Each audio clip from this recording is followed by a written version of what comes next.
Hello everybody, I'm doing another review of Multiverse of Madness. I know I just did one, but this one has spoilers in it. So if you've not seen the movie and you don't want spoilers, do not watch this video because yes, this will contain heavy spoilers for the film. So go away now, come back later if you want, but don't watch it if you don't want spoilers. There's so much to talk about, so I guess we should just get into the review. So my notes are in like a weird order. It's not in the order of how it happens in the film, but I'll just read it out in the order I've wrote it down in. So the first thing I have on my list is, this is a big spoiler, so if you don't want spoilers and you still haven't left, leave now, because this is a really big spoiler, so leave. Okay, so now that everyone who doesn't want spoilers should be gone, I'm going to talk about the Illuminati. But I really want to talk about the Illuminati dying because that was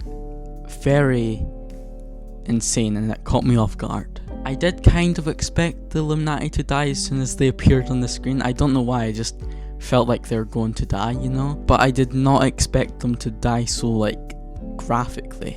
It wasn't, like, too graphic, you know? But it was still insane. Like, the way Black Bolt, I think that's his name, sorry if I got that wrong, the way he dies, that was, I did not expect that from Marvel. And that was like very creative too, like just using his power against him. I mean, I know that happens a lot in like sci-fi stuff, but that is pretty cool. And like how she just removed his mouth and then the reveal, that was terrifying. And then to top things off, his head just explodes. So yeah, that was insane. Then after him, it was Mr. Fantastic who dies, and that wasn't as graphic. It was quite scary, but not really graphic. I mean, she did pop his head, so that is kind of graphic.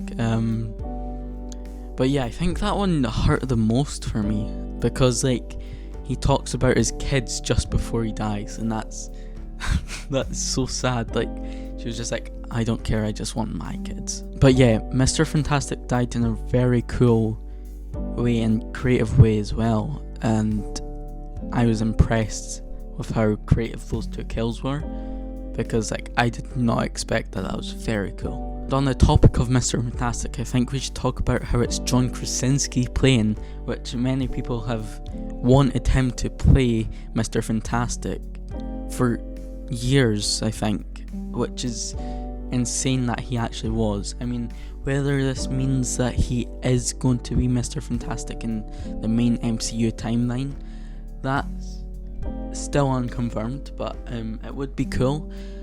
But there was rumours that they hired Glenn Howerton to be Mr. Fantastic, which also wouldn't be a bad cast. What I've always got from Mr. Fantastic is he's kind of like, he never gets angry basically, he just always stays calm, and it's kind of creepy.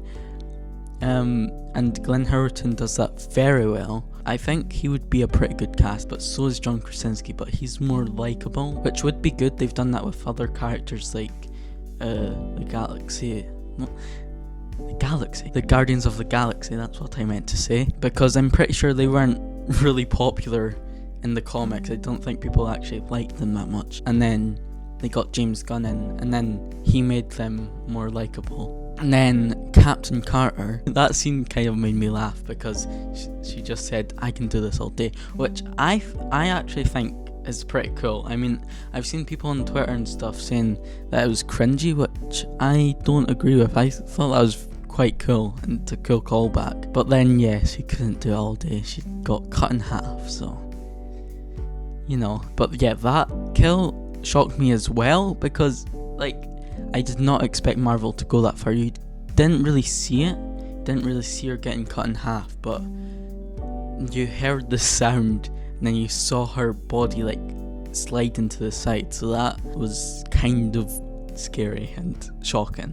And then how I don't know how to get my words for this next part, because like, how did Captain Marvel die so easily? Like, what, she just got a statue crushed on her and she dies? when Captain Marvel is like one of the most powerful beings in the Marvel universe, which that doesn't make sense. I mean, what, Spider-Man in Spider-Man Homecoming, he got like a concrete roof falling on him, and he didn't die. So why did Captain Marvel? I don't know, that bit was kind of a bit weird and underwhelming, but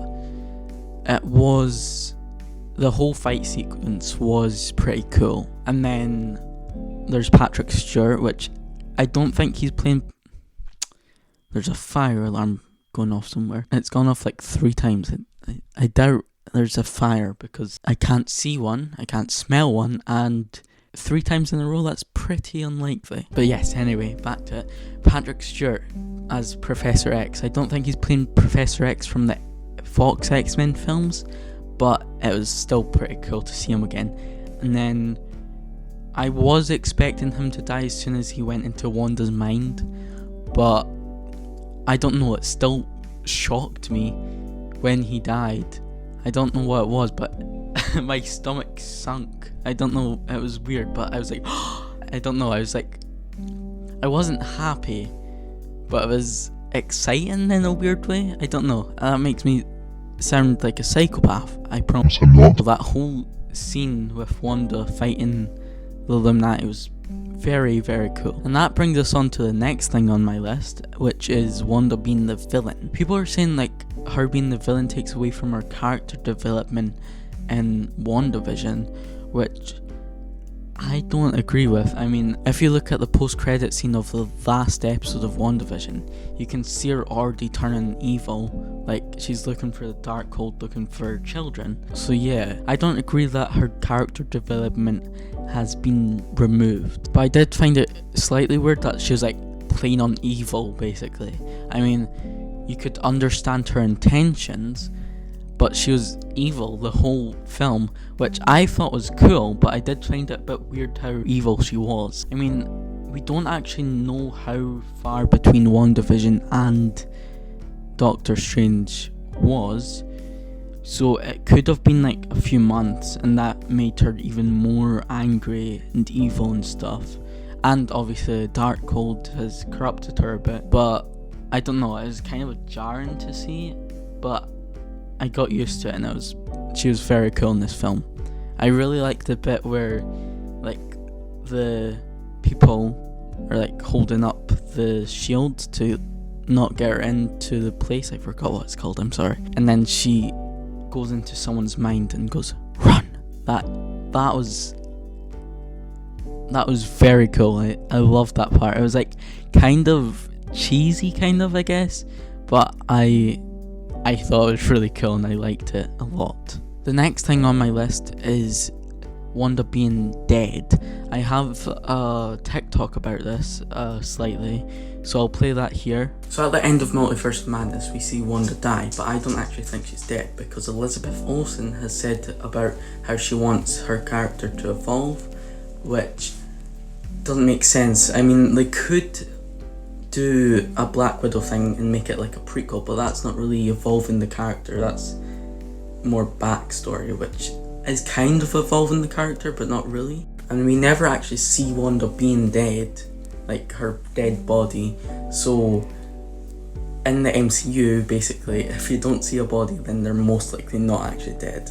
I mean, you know. So yeah, I should have shown that TikTok. If I didn't, that will be a very strange part in the video. I do have more to say than that. Basically, the other parts is, since that TikTok I made, Elizabeth Olsen, who plays Wanda, has said that she'd love to come back, and she doesn't think Wanda's story is over yet. She didn't say that Wanda is alive, but she said that maybe another Wanda could come in, which, I mean, that would be cool, but I don't think that the MCU timeline's Wanda is actually dead. And I'll explain why. So basically, the reasons why I think she's not dead, including the TikTok, is she just got her full powers, right? And she's dead? Like, that I don't know, that doesn't make sense. Why would they kill off a character who just got their full powers? Well, it doesn't make much sense to me. And two, I already mentioned this in the TikTok, but we never actually saw her body, and when the tower thing crumbles on her, we see like a flash of red, which, what is that? Like, what was that? Was that her dying and all her powers like leaving her or something? Or what I think, maybe she, like, I don't know, maybe she can teleport away, or maybe she like flew away or something. But yeah, I don't think she's actually dead, and that's just my opinion. You can have your own opinion too, but I don't think she's dead. So in my last review, I said I was going to touch on the writing and how it's weird more in this video, and yeah, I'll do that now. So basically, yeah, there's very weird scenes, like the exposition scenes, like the one after the fight with, I think it's Gargantos, I think that's his name, the big octopus guy. After the fight with him, America, Wong and Doctor Strange go into like this cafe, and then America's just throwing a bunch of exposition at them. I mean, they do break it up with jokes, like the Spider-Man jokes and stuff, but it did feel very exposition heavy. And the second example I have is when Doctor Strange got took to the Illuminati, and there's a lot of exposition about how the other Doctor Strange like died and did stuff, and like how the Illuminati was formed and stuff. They did show the other Doctor Strange dying, but that was the only bit that they showed and didn't say. Well, they actually did say it as well, which wasn't needed since they showed it. So yeah, that was also a very strange scene, no pun intended. I actually didn't mean that. It's not just the exposition that I thought was a bit weird at times.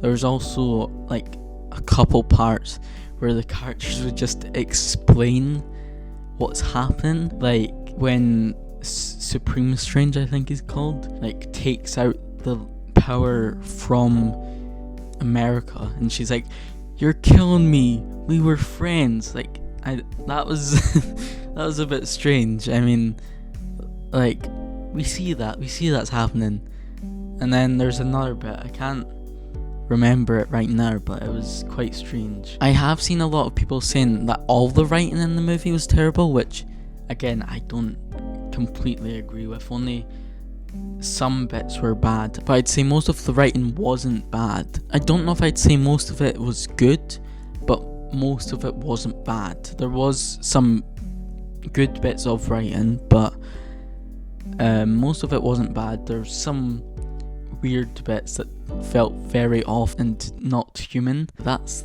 what I wanted to touch on, and you can see why there's spoilers, because the exposition with the Illuminati and stuff. So in the last video, I mentioned that there was a visual gag with the camera and stuff, and basically what I was talking about there was the bit where America and Strange first meet Mordo from the 838 universe, and like they make it seem like they're gonna have a fight because it zooms into their eyes and they look angry, but then it changes that to make it like they're friendly.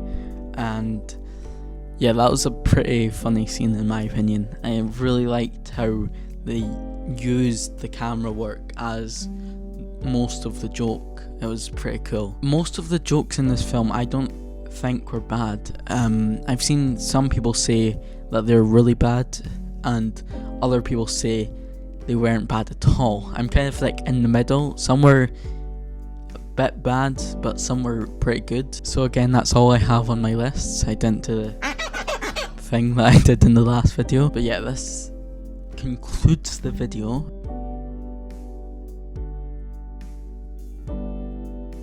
If you liked it, feel free to like and subscribe, and goodbye.